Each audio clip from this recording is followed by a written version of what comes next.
नमस्कार मित्रांनो, मनीमेव मराठी चॅनलमध्ये आपणा सर्वांचे स्वागत आहे.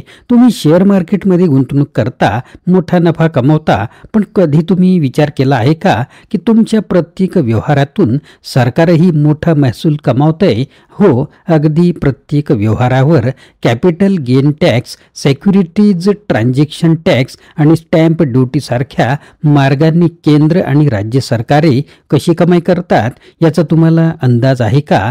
या व्हिडिओत आम्ही तुम्हाला स्पष्ट करून दाखवणार आहोत की शेअर मार्केटद्वारे सरकार महसूल कसा गोळा करतं आणि याचा तुमच्यावर काय परिणाम होतो.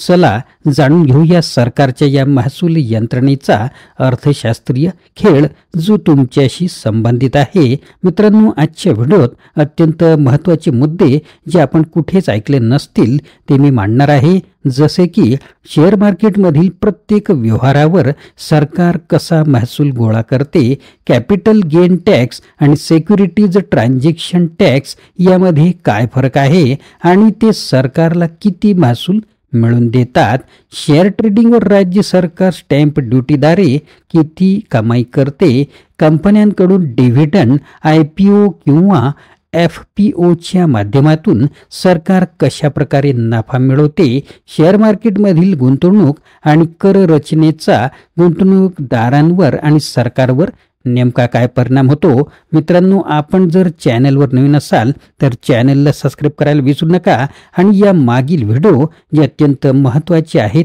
ते सुद्धा पाहायला विसरू नका. तर सुरुवात करूया. शेअर मार्केटद्वारे केंद्र व राज्य सरकार कशी कमाई करतात. शेअर मार्केट म्हणजे देशाच्या आर्थिक व्यवस्थेचा महत्त्वाचा आधारस्तंभ. यामधून केंद्र आणि राज्य सरकारे विविध प्रकारे महसूल मिळवत असतात. हा महसूल थेट कर, अप्रत्यक्ष कर, शुल्क आणि इतर मार्गांनी होतो. त्याचे विस्तृत स्पष्टीकरण, संदर्भ आणि उदाहरणासह आपण या व्हिडिओत पाहणारच आहोत. तर सर्व व्हिडिओ काळजीपूर्वक पहा. सरकार शेअर मार्केटमध्ये कोणकोणत्या माध्यमातून पैसा कमवते, एक एक मुद्दा लक्षात घेऊया. पहिला मुद्दा, कराद्वारे मिळणारा महसूल, कॅपिटल गेन टॅक्स. जेव्हा गुंतवणूकदार शेअर्स विकतात आणि त्यावर नफा कमवतात तेव्हा सरकार कॅपिटल गेन टॅक्स वसूल करते. हा तुम्ही कुठे पाहू शकता तर जेव्हा तुम्ही ट्रेडिंग करता तेव्हा तुम्हाला जो ईमेल येतो संध्याकाळपर्यंत, त्या ईमेलमध्ये याचे स्पष्टीकरण असते. लॉंग टर्म कॅपिटल गेन म्हणजे LTCG 1,00,000 रुपयांच्या पुढील नफ्यावर 10% कर तुम्हाला लागू होतो. शॉर्ट टर्म कॅपिटल गेन म्हणजेच STCG 15% कर लागू होत असतो. उदाहरणार्थ, जर एखाद्या गुंतवणूकदाराने 1,00,000 रुपयांच्या शेअर्सवर 1,50,000 रुपये जर नफा मिळवला तर जो 50,000 रुपयावर कॅपिटल गेन टॅक्स हा आकारला जाईल. म्हणजे 1,00,000 रुपये तुमची जी मुद्दल आहे त्यावर टॅक्स आकारला जात नाही, पण जो 50,000 रुपये तुमचा वरचा नफा आहे त्याच्यावर कॅपिटल गेन टॅक्स जो असतो तो आकारला जाईल. त्यानंतर सिक्युरिटीज ट्रान्झॅक्शन टॅक्स, ज्याला शॉर्टकटमध्ये STT असं म्हटलं जाते, तर शेअर खरेदी विक्रीच्या व्यवहारांवर सरकार STT वसूल करते. हा टॅक्स थेट केंद्र सरकारकडे जमा होत असतो, ज्याची नोंद तुमच्या ईमेलमध्ये असते, परंतु बरेच वेळा आपण तिथे लक्ष देत नाही. उदाहरणार्थ, शेअर खरेदी करताना प्रति व्यवहार 0.1% STT आकारला जातो. मग तुमचं डीमॅट किंवा ट्रेडिंगचं अकाउंट कोणतंही असो, हा टॅक्स कंपल्सरी लागू होतोच. त्यानंतर डिव्हिडंड डिस्ट्रीब्युशन टॅक्स, ज्याला शॉर्टकटमध्ये DDT असे म्हणतात. कंपन्या जेव्हा आपल्या शेअरधारकांना लाभांश म्हणजेच डिव्हिडंड देतात तेव्हा त्या डिव्हिडंडवर सरकारकडे टॅक्स जमा होत असतो. गुंतवणूकदारांचा वैयक्तिक आयकर, ज्याला आपण इन्कम टॅक्स म्हणतो, तर शेअर बाजारातील नफ्यावर गुंतवणूकदाराला वैयक्तिक आयकर भरावा लागतो. हे कराचे महत्त्वाचे स्रोत आहे. त्यानंतर शुल्क आणि अप्रत्यक्ष करांद्वारे मिळणारा महसूल, GST, शेअर ट्रेडिंग सेवा याच्याबद्दल. तर शेअर ट्रेडिंग करताना ब्रोकरच्या सेवेवर सरकार GST वसूल करत असते. CGST म्हणजे हा केंद्र सरकारकडे जमा होणार असतो. SGST हा संबंधित राज्य सरकारकडे जमा होतो आणि त्या राज्य सरकारवर अवलंबून आहे की हा SGST नेमका किती लावायचा. तर प्रत्येक जो काही राज्य असतो त्या राज्यात वेगवेगळे आकडे इथे आपल्याला दिसू शकतात. उदाहरणार्थ, जर ब्रोकरने 10,000 रुपयांची फी घेतली तर 18% GST म्हणजेच 1,800 रुपये सरकारला मिळतील. मित्रांनो, परत एकदा ऐकून घ्या. जर ब्रोकरने 10,000 रुपयांची फी घेतली असेल म्हणजे चार्जेस, तर 18% GST म्हणजेच 1,800 रुपये सरकारला मिळतील. त्यानंतर स्टॅम्प ड्युटी. तर शेअर खरेदी विक्री व्यवहारावर राज्य सरकार स्टॅम्प ड्युटी सुद्धा आकारते. उदाहरणार्थ, महाराष्ट्रात व्यवहाराच्या किमतीवर 0.005% स्टॅम्प ड्युटी आकारली जाते.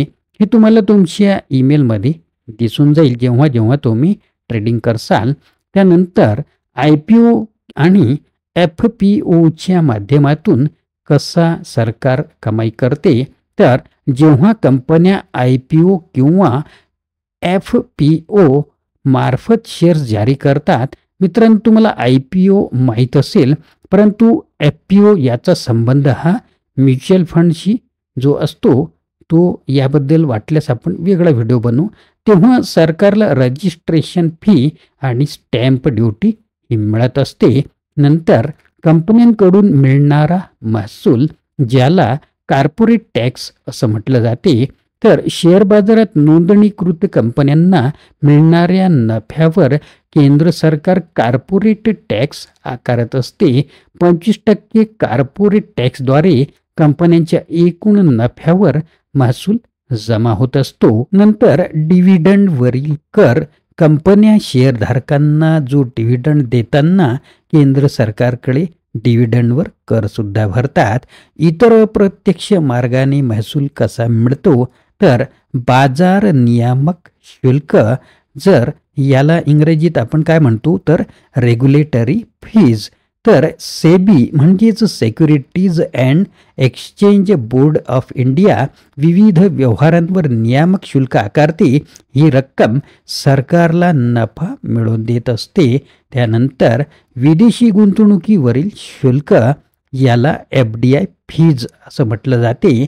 तर विदेशी संस्थात्मक गुंतवणूकदारांवर म्हणजेच ज्याला FII टॅक्स आणि शुल्क लावून सरकार महसूल मिळवत असते. आता आपण काही उदाहरणं आणि संदर्भ पाहूया. तर 2022-23 या आर्थिक वर्षात केंद्र सरकारने शेअर बाजारातील कॅपिटल गेन टॅक्समधून 2.5 लाख कोटी कमावले होते.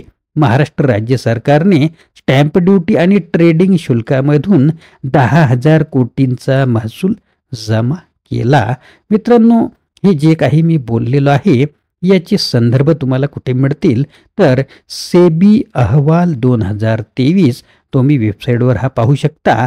केंद्रीय अर्थ खात्याचे आर्थिक सर्वेक्षण हे सुद्धा इथे संदर्भित आहे, ते तुम्ही पाहू शकता.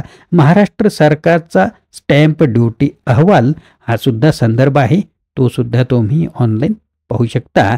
तर मित्रांनो, शेअर बाजार हा केवळ गुंतवणूकदारांसाठी नाही तर सरकारसाठी सुद्धा मोठा महसूल स्रोत आहे.